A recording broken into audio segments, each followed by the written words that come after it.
Here, and I'm coming to you with another topical video.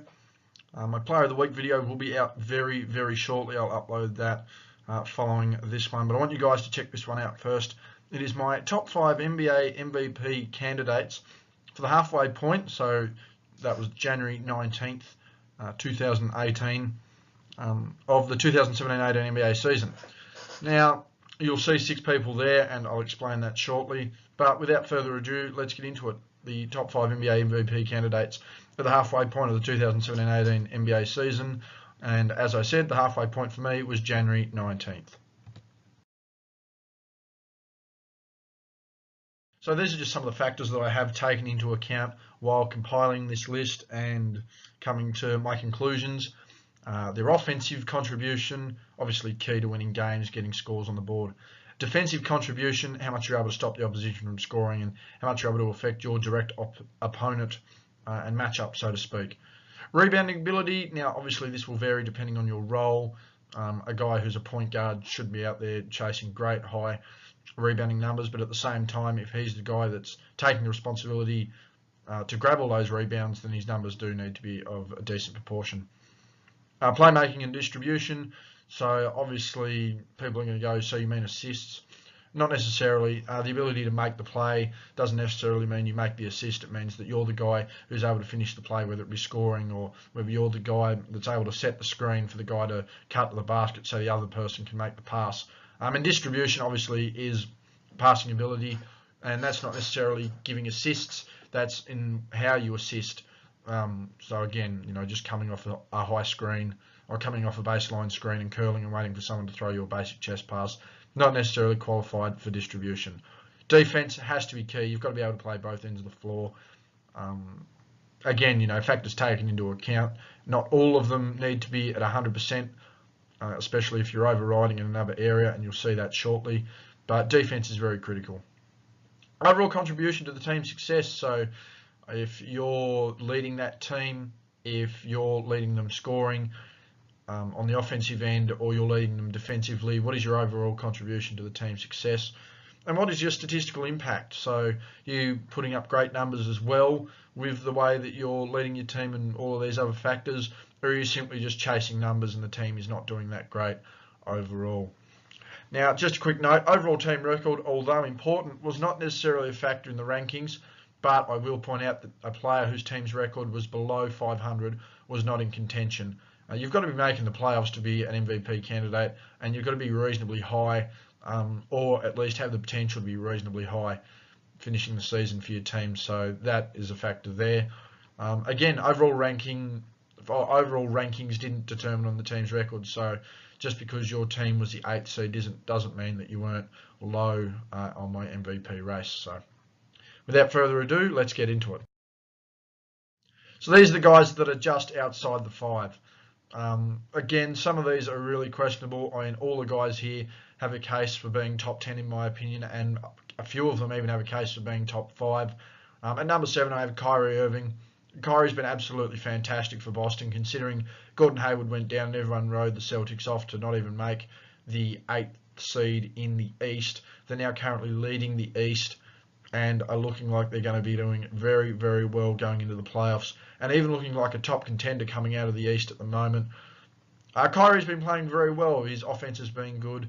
His distribution hasn't necessarily been there from a point guard's perspective, and he's not necessarily the greatest defender, but his ability to actually lead and motivate these young guys, particularly the likes of Tatum and Brown, has been absolutely phenomenal this season, and credit where credit's due. Kyrie has been playing awesome. Now again, this is only the halfway point. I will reassess at the All-Star game, and then I will reassess at the end of the year, so things can change throughout. At number 8, I have Steph Curry, and at number 9, I have Kevin Durant. These guys I really could have tossed a coin between to assess, mainly because, as mentioned in previous videos that I've done, that they often counteract each other when one guy's left. So if Durant leaves, Steph Curry's able to step up, and if Steph leaves, then Durant's been able to step up.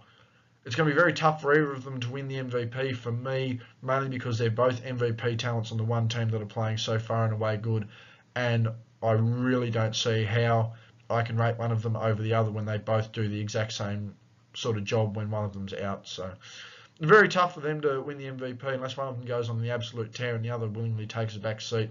I don't think we'll see them jump certainly into the top 3, but they do have the potential to both be in the top 5 by the end of the season.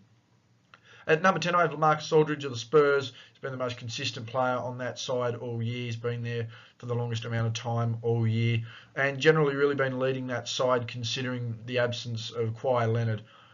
Aldridge, I don't think will be able to jump into the top 5. He's been playing very well, but I don't see him able to jump into the top 5. But certainly a top 10 player this season, no doubt. And DeMar DeRozan at number 11 has been on an absolute tear for Toronto. I know they have Kyle Lowry as the ball distributor. And one of the reasons DeMar's rated so lowly is the fact that DeMar doesn't have a proven track record outside of the regular season. Now, a lot of people will make the argument that, well, the MVP is only the regular season. But at the same time, if you're an MVP player, you have to be able to perform at all levels of all type of competition. So you need to be able to play playoff basketball. You need to be able to play when it matters in crunch time. You need to be consistent. Unfortunately, DeRozan in the last few years certainly has wilted when it comes to the playoffs and when it's been time to shine. So that's why I have him ranked so lowly. He needs to improve on that track record. Honestly, don't see him finishing top 5, particularly playing out in the East and with the likes of a Kyrie and a couple of guys I'm going to mention. It is going to be awfully tough for him to crack the top 5, but no doubt, certainly a top 10 player this year for many people. So here we go. We go into our top 5, and I have a tie for 5th position. And one of those players is LeBron James of the Cleveland Cavaliers. His statistical output at the moment, as I mentioned, this was as of the 19th. In 44 games that the team's played, he has participated in all 44, which is something LeBron rarely does. LeBron's never played a full season in his career, but he's certainly on track to do that at the moment. 27 points per game, 8 rebounds per game, 8.7 assists per game, 27, 8, and 8 does look really good on paper. 1.7 steals, 1.1 blocks. Again, the defensive numbers look good on paper. 4.4 turnovers, not so good. Certainly for someone, I mean, obviously he's got a high possession rate, but when you want to look at the way he uses the ball and the safety he plays with, that's certainly not a very good stat when you think about it. 55.4% from the field. He does have that potential to shoot 56% with the way, again, how he scores. We need to look at that. 36.9% from 3. You know, he's become a better long ball shooter over his career, and he's slowly developed that. I mean, there's reasons, obviously, he has developed that as well. 75.4% from the stripe, certainly not good enough. I'd like to see LeBron, again, as I mentioned in most videos, anything over 75% for LeBron's a miracle. But, I mean, an elite player like that, a top 5 player of all time, needs to be shooting 80% minimum for me from the stripe. And as I mentioned, 44 of his 44 games he's played in, the team's played in 44, so 100% attendance there. With a team record of 27-17. He currently has his 3rd highest field goal percentage for his career and 3rd highest 3-point percentage for his career. And this is where I mentioned the numbers before and why, even though statistical numbers are important, it's how you're contributing to them. His field goal percentage is awfully high because he averages most of his points from inside of 10 feet.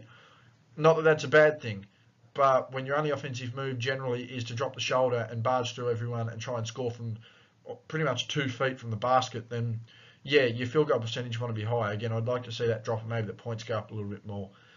Our 3rd highest 3-point percentage for his career. The guy doesn't have a mid-range jump shot. If he's outside of 10 feet, he needs to go right back out to the arc, so he's got any idea of what sort of form he's going to have. And again, that failed jump shot over his career has obviously cost him. It's cost him at times this year, particularly in 4th quarters where other teammates have had to stand up. Those who are able to hit the jump shots from the mid-range inside of the defense, or are able to get to the basket a bit better rather than just having the lane clogged up on him, because it's all he does. So again, relying on that 3-point shot, it's something that he needs to do because he doesn't have a mid-range game. And as I mentioned, he certainly has the offensive mind of a school kid. You're either going to score at the hoop and a layup, or you're going to shoot a 3-point shot. His 2nd highest rebounding per game for his career, which has also coincided with a tie for the highest blocks per game for his career. However, grabbing rebounds should not be a priority for LeBron, especially at 8 rebounds a game with the likes of Tristan Thompson and Kevin Love, who are there primarily to be rebounders. I mean, we know Kevin Love's ability to grab rebounds and Tristan Thompson's ability to grab rebounds. I mean, impressive, yeah, sure. Tied, again, for the 2nd highest rebounding per game average of his career. However, it's a detriment that he's rebounding this high. Looks good on paper, but it's a detriment to the team. Tied for the highest assists per game of his career. Again, something that people need to realise all he's doing is simply getting assist pass and not assisting on the play, so to speak. His contribution to the offense while doing that isn't as good as it could be. And as I mentioned, the highest turnovers for his career, so this should speak volumes as well. LeBron plays safe. He's either going to be shooting from 2 feet, jump shooting from 23 feet, or he's only going to make a pass if it's definitely going to be an assist. So when he really tries to force his offense and force the play, which he's obviously not able to do, he turns the ball over, he becomes inefficient. And to me, that is a detriment to his case, most certainly. Now, a lot of people go, oh, well, he's got an assist to turnover ratio of 2. Well, that's very good, but I mean, if he throws 15 assists or 16 assists, he has 8 turnovers in a game. That's huge. That's a tremendous difference and a great detriment. That's an extra 7 possessions and a possible extra 21 points for the opposition. Now, again, we mentioned the high block numbers and we mentioned the consistent steal numbers. Again, it's that rotational defense that the Cleveland Cavaliers play and that LeBron chooses to play for himself that means that he gets these easy defensive numbers. Again, for a guy who's practically trying to lead the team in rebounding, his blocks should be higher. And for a guy who's constantly rotating on D, why his steal numbers aren't higher is not to be seen. And that's mainly because he rotates onto the least effective offensive person. Therefore, all he has to do is play a passing lane and sag off them. So, again, that's a summary of how LeBron's been playing this year. But again, can't fault the guy in his 15th season. He's playing tremendously well. He is the leader of the Cleveland Cavaliers. And if they are going to go anywhere, he needs to continue playing like this and some in order for them to, again, make what would be LeBron's 8th consecutive finals and 9th for his career. And as you look at the league leaderboards there, he's 4th in points per game, 4th in assists per game, 13th in steals per game, 3rd in PER, 3rd in offensive win shares, and 4th in total win shares. So that's his contribution around the league and his contribution to his team. Tied for 5th, LeBron James. Also tied for 5th, I have Jimmy Butler of the Minnesota Timberwolves. Now, Butler has played in 45 of his team's 47 games, only having missed the 2. And he has been the unreal leader for the Minnesota Timberwolves that they have needed. He has been a tremendous help to them. 21.7 points per game, 5.4 rebounds per game, and 5 assists per game. A well-rounded 2-guard performance there. 2 steals per game, 0.4 blocks per game. Again, he's a shooting guard or a guard in general. Blocks aren't high, but we have seen guards previously been able to really shot block. Only 1.9 turnovers, 47.6 field goal percentage, 35.4 from deep, so run-of-the-mill 3-point shooting. And he probably could actually have his shooting percentage up a little higher from the field, but that remains to be seen. But thankfully, when his shot isn't going, he's able to get to the line at 87.5% from the free throw stripe. Tremendous. Most players in the NBA, particularly guards or anyone from the 1 to 3, should be shooting over 80% from the free throw line, and 87.5%, very good clip. As I mentioned, played in 45 of the team's 47 games. And the team has a record of 29-18. Now, Butler is the kind of player that is able to help you offensively and probably not necessarily be an absolute stalwart offensively. He's not going to go out and drop 30 a game for you, but he's able to consistently put up 21, 22, 23 points a night. His rebounding numbers are lower compared to other guards, but that's because he's a defender. He is an all-around player. The steals numbers reflect that, and again, the rebounding numbers, people go, oh, well, LeBron's averaging, again, 8 rebounds per game. But the problem is Jimmy Butler averages 5.4 because Butler actually mans up on his player, his direct opponent. He boxes them out. He doesn't go chasing the statistics. And again, those steals per game are able to actually play on-ball defense and correctly play passing lanes rather than sag off. He's able to defend his man and take a passing lane rather than leave a guy open in the corner and risk a switch of the ball. So again, a team record of 29-18. He's got the highest field goal percentage for his career. Again, this is as the leader of the Minnesota Timberwolves, who I believe at the time of this video were or are still in the 4th seed in the West. The highest free throw percentage of his career. So again, his field goal percentage in general field play has improved. And when it hasn't been going well, he's been able to get himself to the line. So a great improvement offensively here for Jimmy Butler. the third highest rebounds per game for his career, which does say something for you about how much focus he's had to do defensively for that team. And I mean, he does have to do a fair bit. Karl Anthony Towns and Jimmy Butler, oh sorry, not Jimmy Butler, I'm talking about Jimmy Butler, and Andrew Wiggins have a lot of work to do defensively. We have spoken about this in previous videos. They're not necessarily the most reliable offensively, and they're certainly not reliable defensively. So Butler has to take the lead for the team and play all aspects of the floor and lead these guys. And this is what he's been doing. He's led this Minnesota Timberwolves side, this young Wolves side, to this 29-18 and 4th seed record. So again, the reason his rebounding numbers aren't high is because he actually, boxes out his opponent and he sticks to his man. Second highest assists per game for his career. Again, he's able to distribute the ball. He's no slouch as far as distribution and playmaking. Again, the field goal percentage, the free throw percentage, and the scoring do reflect that. But as far as assists per game, he's not a ball hog. You'll find a lot of players on this list tend to really dominate the ball, and that's why their numbers are high, or that's why they continue to, hinder their team occasionally. But Butler's ability to actually distribute the ball while still being an offensive threat and playing the defensive end, something he should be lauded to. This is the highest steals per game for his career, so he's putting in that extra effort. He needs to put in that extra effort because of the team around him, but he's generally contributing on both ends of the floor in pretty much career best fashion at the moment. Third highest turnovers for his career, but again, it's 1.9 turnovers. It's really not much. Again, he's very efficient and very effective with his possession and what he does with his scoring and with his defense. He certainly doesn't waste a possession. He values the basketball, and that's something that rates Butler higher than LeBron James for me at the moment. So again, third highest turnover for his career, which isn't great on reflection, but 1.9 turnovers a game is certainly nothing to scoff at there. In comparison, he's going at a clip of, say, 5 to 2. What's that? 2.5 turnovers for every assist, and LeBron's going at a rate of almost 2, which is fair enough, but I'm going to take 1.9 turnovers with a hell of a lot more defense and ability to play all around the floor than I'm a guy who's simply just going to look for an assist, and then when he forces his offense, it's another thing. Butler isn't an offensive, someone who forces his offense, so that's why, again, those turnover numbers are truly reflective of his ability to play. He's not searching for numbers, he's searching for a win. And second highest points per game for his career at 21.7. So again, having a career year as the leader of the Wolves and really resurged their year. Again, when you're the leader of a side that is consisting of guys like Karl Anthony Towns and Andrew Wiggins, who do need to hurry up and lift their game quickly before Butler wants to move on or before the franchise moves them on.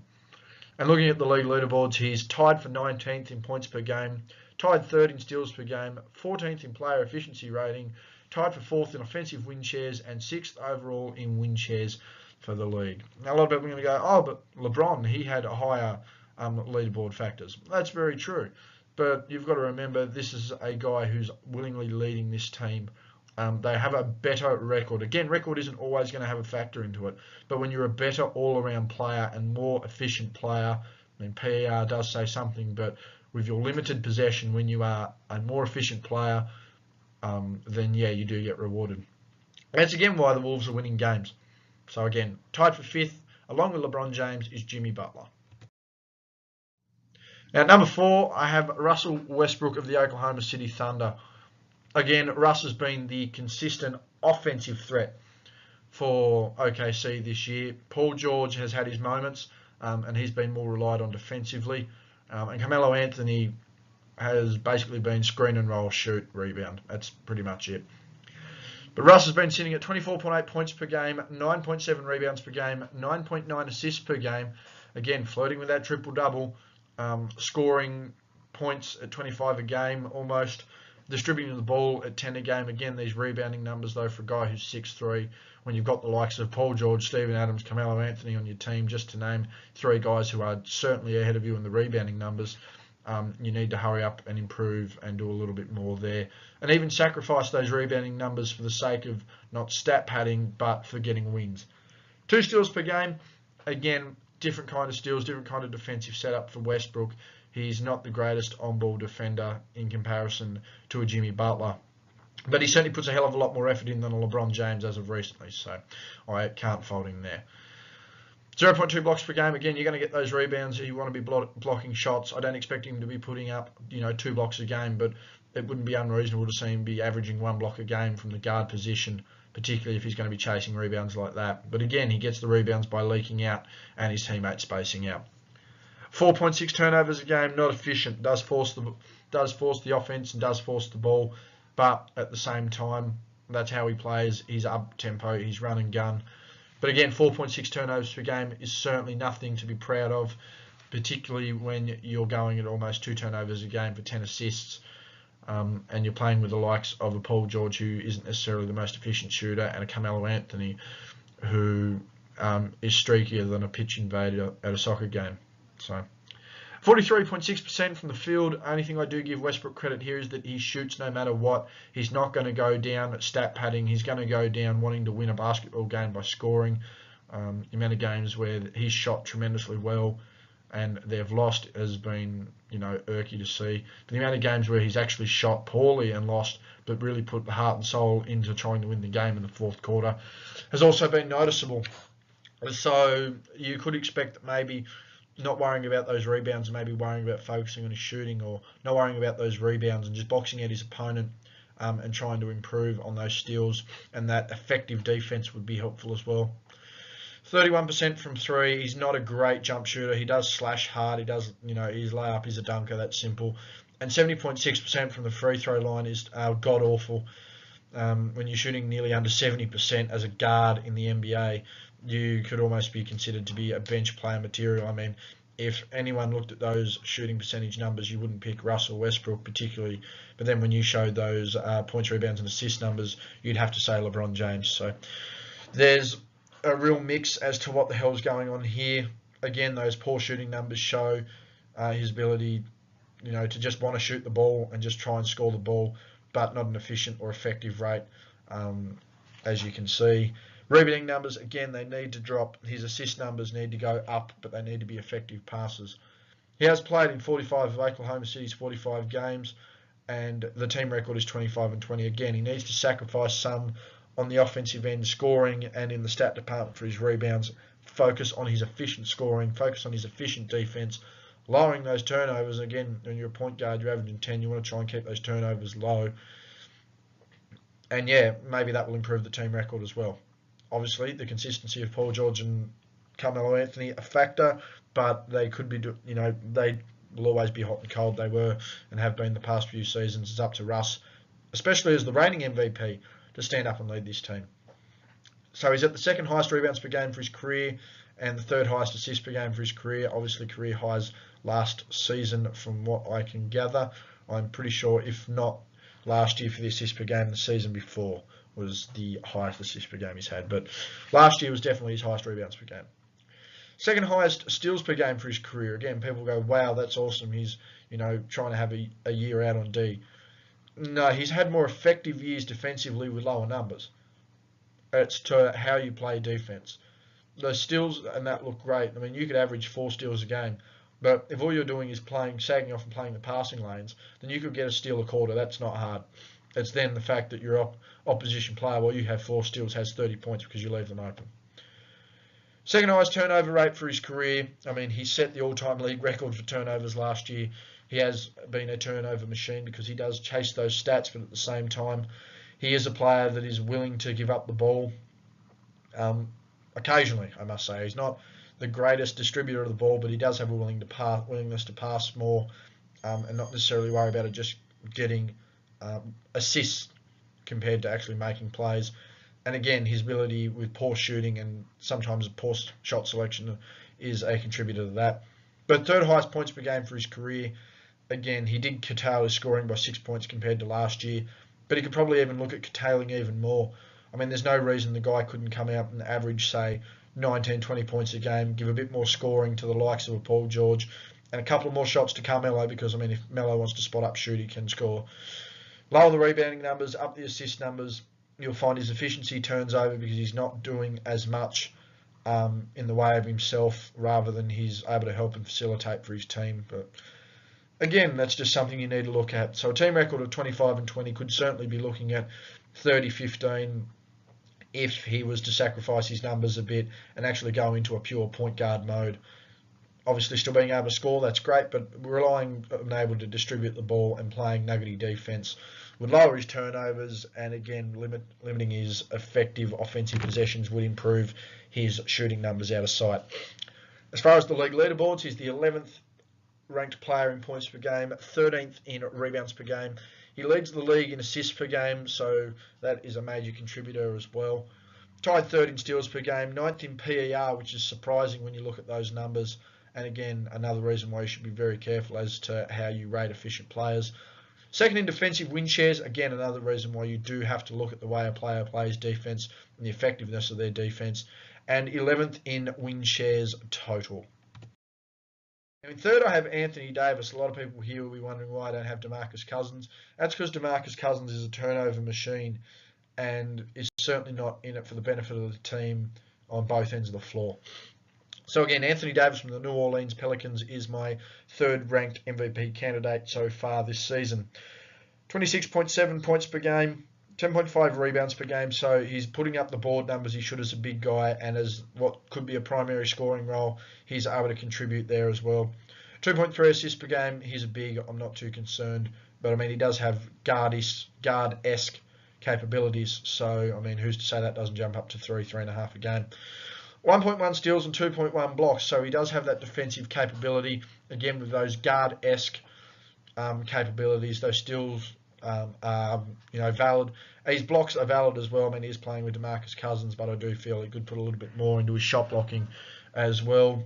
But you'll see a lot of guys don't want to get dunked on and don't want to challenge shots through, fear of fouling or fear of being posterized. So block numbers might not improve, and generally won't improve. I mean, if he plays a little bit more help defense too, that might help. 1.9 turnovers for a big, that's quite efficient. 55.7 field goal percentage, as it should be for a big guy. 34.7 for a big guy shooting threes. I mean, a lot of people go, oh, bigs have shot threes for years now. Well, yeah, very well and good, but hell of a lot harder through history, as you'll see. So 34.7%, 35%, that'd be tremendous for a big guy. And 81.8% from the free throw line. I expect my bigs to shoot 70%, but he's shooting 80%. Again, his jump shot has come a long way and he has developed. Davis has played in 39 of his team's 44 games, and the Pelicans' overall record is 23-21. Again, I touched on DeMarcus Cousins before. I haven't got DeMarcus in here because DeMarcus is a negative to the way the New Orleans team plays, more than he is a positive. He certainly is a positive. I can't fault a guy who's got that ability to go for 26 and 12 and 5 assists himself. That's great. But when you then start relying purely on jumpers and you don't want to get there and play defense and you start turning the ball over, you start hindering yourself. Davis limits his turnovers, plays more defense, doesn't rely on getting his numbers up elsewhere in the box score. He worries about scoring and rebounding, and he does it at an efficient clip. And to me, that's why he's the third-ranked MVP candidate of the league so far. And I mean, he's having arguably the best season of his career as well, so he deserves to be rewarded. Again, this is one of those factors where team record for me doesn't count. This is just how valuable he is overall. So again, a record of 23 and 21 for the team. He's having a career high in all shooting percentage categories. He's worked tremendously hard on his jump shot. As I mentioned, bigs now do rely on that jumper, but the ability for him to get inside is still there and spread from there. So there is certainly no fault there across all three categories. Second highest rebounds per game for his career, so he's able to still crash the boards, and he's doing it at one of the best clips for his career ever. Highest assists per game for his career. A lot of people go, oh, it's only 2.5 assists, but when you do so much offensively without having to distribute the ball, and as mentioned, he does play with a lot of good ball distributors. Not to mention he's relying a lot on anchoring that team defensively. I think he's able to get a break from that. That's where a lot of people don't see that, oh, because he doesn't pass, he's not an all-round player. Well, no, he has a role, and his role is to be offensive and be efficient offensively, grab rebounds, and play and anchor the team defensively, and he's more than doing that. Again, a record of 23-21, has missed 5 games as of the time of this video, but there's a lot of work to do. As far as the team's concerned, they're sitting about 7th or the 8th seed out in the West, which is always going to be hard. especially for a team like New Orleans, who can be a little dysfunctional thanks to that Cousins factor. I mean, if Davis and Cousins are on a roll, they're the hardest team for me besides the Warriors to stop because of their effectiveness. But the problem is Boogie has too many downsides to bring the record of the team up. Third highest turnover rate for his career, so it does speak how efficient he can be. Obviously, gaining more possession this year has helped. And second highest points per game for his career. So again, offensively, having a day out, he's doing his thing, he's doing well. If we go over to league leaderboards, he's 5th in points per game, 8th in rebounds per game, tied 3rd in blocks per game. So again, his defensive effort around the rim is there from a league perspective. However, I'd like to see the big guy averaging nearly 3 a game, and I don't see why he can't. He's known to rotate off his main assignment and get blocks that way. He's known to be a stand-up guy, straight up the rim, and do it as well. But I mean, a little bit more effort there, not worrying about being posted, would also help the team. That prima donna attitude that a lot of players do have. Not saying that Davis does, but it's just an attitude a lot of players have. 4th in player efficiency rating, and you can clearly see why. Low turnovers, good shooting for a big guy, and his overall numbers are looking really good, particularly since it's pretty much a career season. And 5th in win shares, despite the low team record. So another factor there is that his overall contribution to his team has been absolutely phenomenal. His overall contribution to his legacy has been phenomenal. It's just unfortunate that injuries have been a factor and that some teammates aren't communicating as well with him. In second place, I have Giannis Antetokounmpo of the Milwaukee Bucks, and I don't think this is going to be a shock for anyone. The guy has been an absolute freak, particularly at 7-1 with the ability to play all 5 positions offensively. 28.2 points per game, 10.1 rebounds per game, 4.6 assists per game. The guy's pretty much going at 28, 10 and 5. And again, he's able to play all 5 positions, so you know it's going to be a struggle to fault him there. 1.5 steals per game and 1.3 blocks per game. I'd like to probably see the block numbers go up a little more, a bit more rim protection for that team. They certainly don't have a rim protector. His rebounding numbers will constantly stay the same, and his dynamic ability to score will always be there. However, doing this in the clutch would be also beneficial when we get to the team record. 2.7 turnovers per game. Again, a high volume possession guy with a reasonable amount of turnovers. Can't complain there, and he is only young as well. He's only in his 5th season, I do believe. 54.6% from the field with the ease that big guys can get to the hoop. That's no shock. His ability to hit the jumper has helped, not necessarily from outside, but in general, ability to hit the jumper, ability to score the ball. 27.9% from deep. I don't mind that as a big guy. I mean, the modern player for a big guy would like to be around 31, 32%. But when you're able to still get to the cup and score, you should be happy with that. Again, he's shooting over 70% from the free throw line. As a big guy, that's a bonus to me. So 76.6% from there. And he's played in 42 of their 44 games. So he's been a major contributor to the Bucks and a major contributor to the MVP conversation this year. He will be, and he is an all-star, and will continue to be like it for years to come. Now, I do mention the record of 23-21. Now, obviously, he's handling himself well in an all-round sense offensively. He's got some good defensive numbers and capabilities, and his efficient field play, scoring-wise and possession-wise, has been awesome. But the problem is that number one, he's not able to do it in the clutch, and when it matters, a lot of the time he's coming short in 4th quarters, and this will be and has been a big gripe for him this season and could continue to be if he doesn't start stepping up. I mean, the Bucks are playing well. They are playing in the East. It is certainly a help, but when it comes to the playoffs, he's going to really need to step up and carry this team in the 4th quarter. As far as I also mentioned, blocks per game, they need a rim protector, and Giannis, although he does get stuck playing all positions offensively, defensively, I think he should be relied upon as the number 1 rim protector. I mean, this is a guy who's 7'1" and only needs 2 dribbles to get from foul line to foul line. So I don't see why a guy like that, who can cover space so quickly, can't become more of a defensive presence. Again, 1.5 steals per game, is able to really use his length, and 1.3 blocks per game, again using his length, but I'd like to see him get a few more blocks. I don't think it's a stretch to say that a guy like this could average 2.5 blocks a game. So, I mean, a lot of work to do, but, I mean, overall efficiency has been great. He's just got to start delivering in those 4th quarters, leading his teams to more victories, and, in a sense, being that rim protector, and I think the Milwaukee Bucks could be right. As we go and look at his personal numbers, it's his career highest field goal percentage, his second highest three-point percentage, and his second highest free throw percentage. So the free throw percentage can continue to grow. The three-point percentage can probably continue to grow. But anything over 51% for a big guy is awesome. So field goal percentage is good. Highest rebounds per game for his career. I think it's the first time he's cracked double digits there. And obviously the highest points per game for his career as well. So again, his ability to carry the offense and his ability to grab the boards, certainly not in question. Second highest assists per game for a guy who's so offensively and rebounded minded and still playing defense. His assist numbers are very, very good.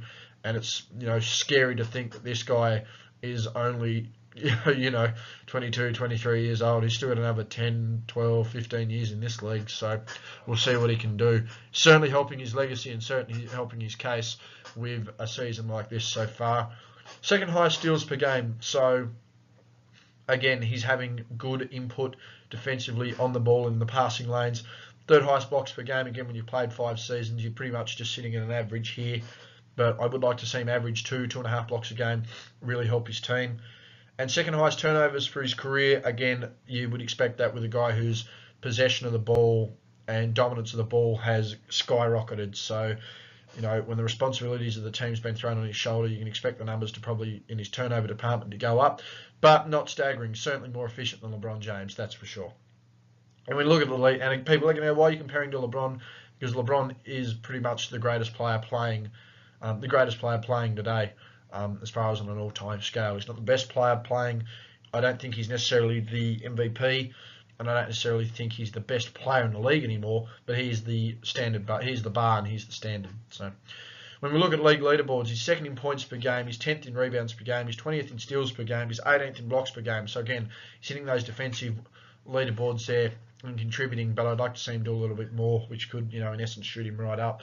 Second in player efficiency rating, not a shock. But I thought Anthony Davis would be a little higher. Second in offensive win shares and second in win shares. The guys just dominated the ball. And again, another factor where the team record doesn't necessarily mean for me because, he's second in win shares across the entire league. The only guy ahead of him is the guy I've got at first. So, that's a major factor, and his ability to play all sides of the ball has been fantastic. For me, he and Davis toss a coin and are 1-2 the best all-around players in the NBA right now, and I think Jimmy Butler would have to be third on that list as well. Russ is more offensively minded, but as far as all-around players, Giannis is the best all-around player in the league right now for my liking. People are going to probably gasp and be shocked that I'm going to say this, but I feel that my MVP at the halfway mark of the NBA season is James Harden of the Houston Rockets.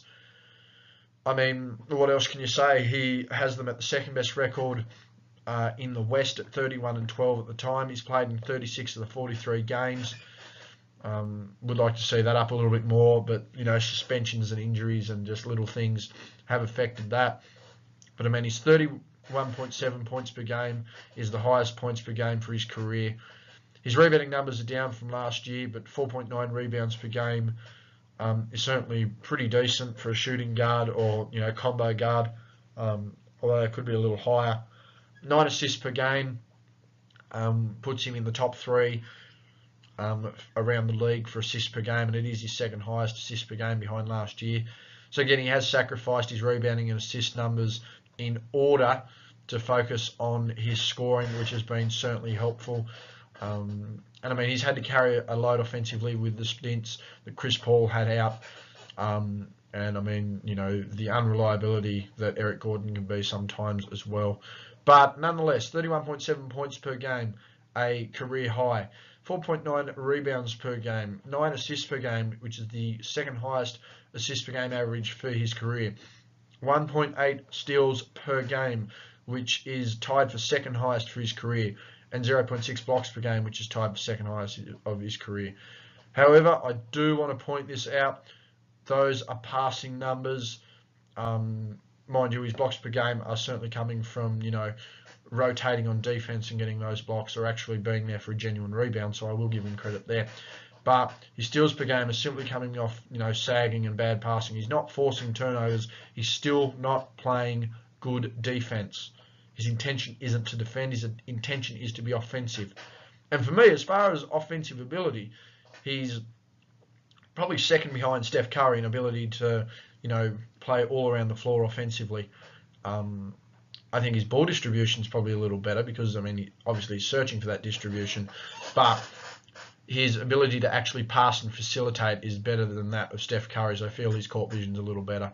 But as far as all-around offensive, I think he's the second best offensive player in the league at the moment.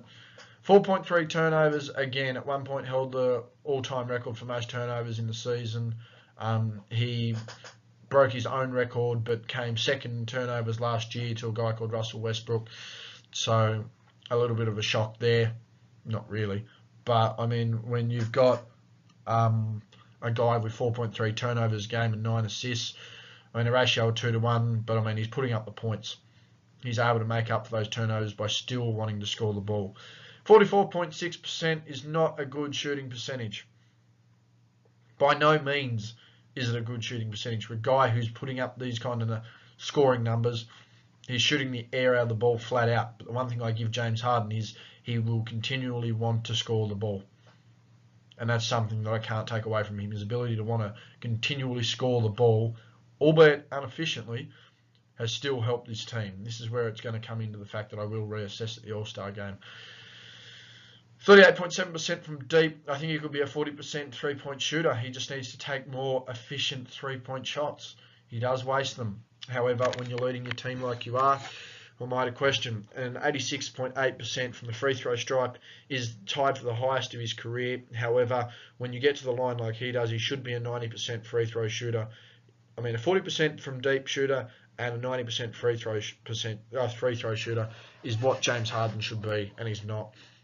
Realistically, he should be shooting 48% from the field with his ability to get to the line because no one wants to breathe on him.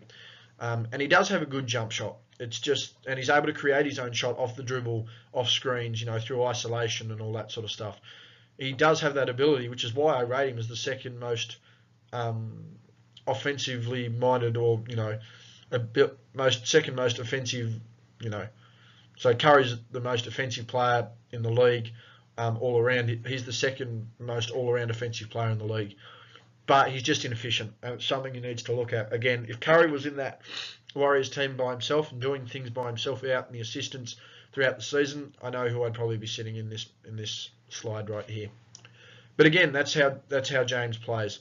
A record of 31-12, again 36 of 43 games, has been the major reason for me why this Rockets team is where they are, again, second.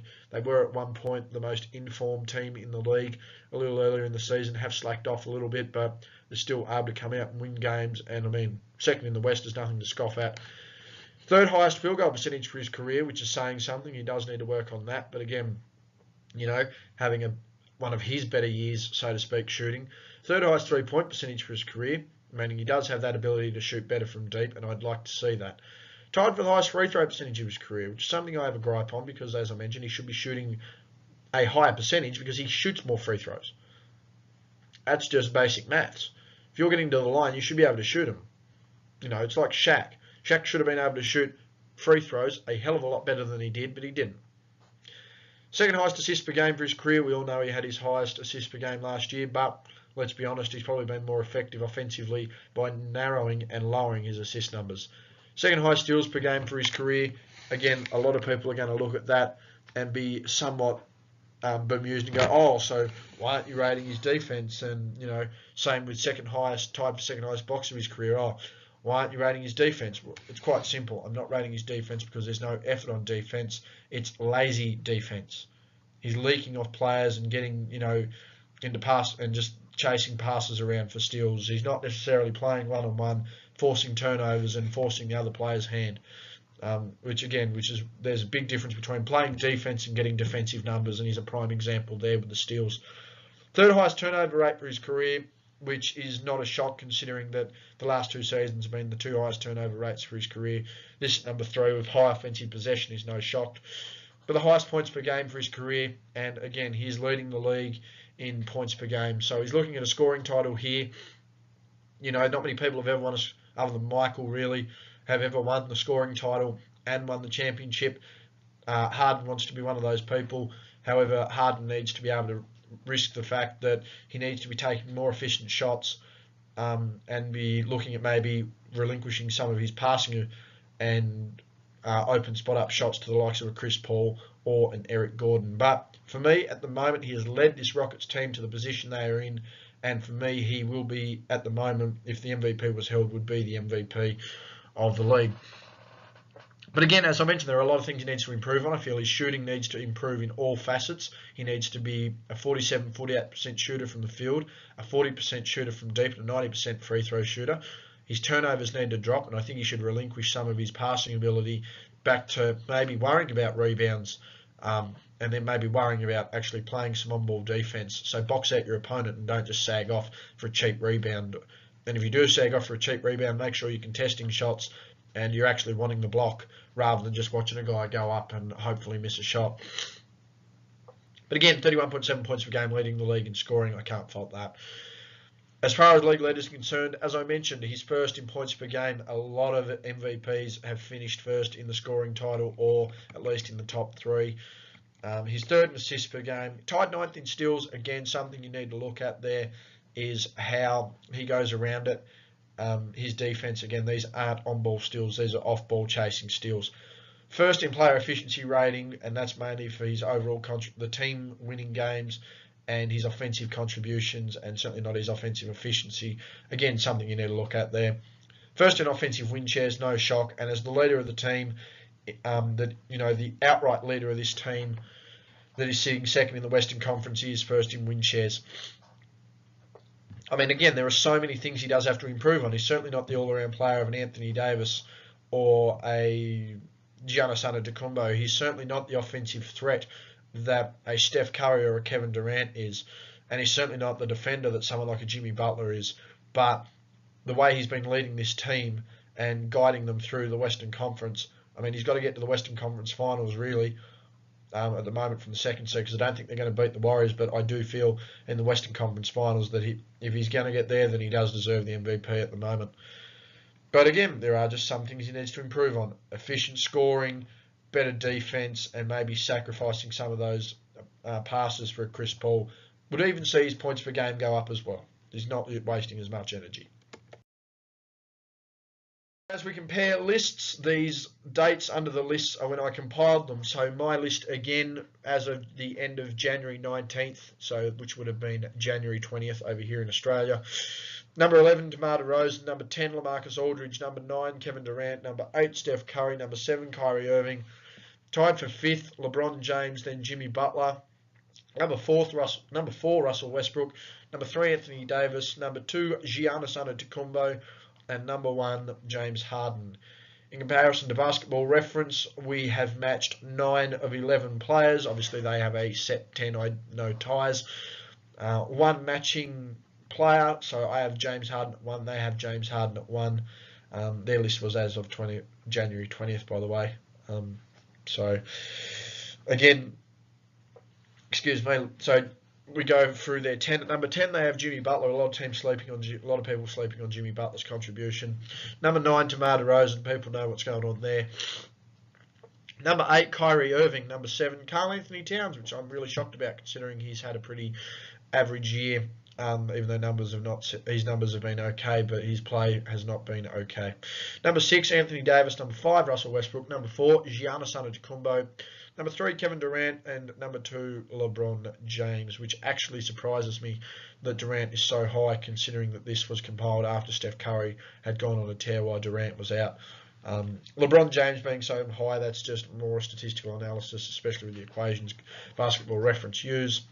And as of January 19th for NBA.com, Kevin Durant was number 1. James Harden was number 2. Mind you, all of these 10 of the 11 players match here. Can they do a set 10? I'll go from 10, by the way. To which we matched. I had LaMarcus Aldridge at 10. They had him at 10 as well. Number 9, Jimmy Butler. Number 8, Russell Westbrook. Number 7, Giannis Antetokounmpo. The equivalent of what would have been my 6th player, LeBron James. They have him at number 6, so same sort of position, so to speak, on the list. Number 5, Kyrie Irving. Number 4, DeMar DeRozan. Again, I think people just need to ease up and see what he can do post-season before we really look at what he was like as an MVP candidate. Number 3, Steph Curry. Number 2, James Harden. Number 1, Kevin Durant. I just feel it's tough to have Durant and Curry so high when they cancel each other out.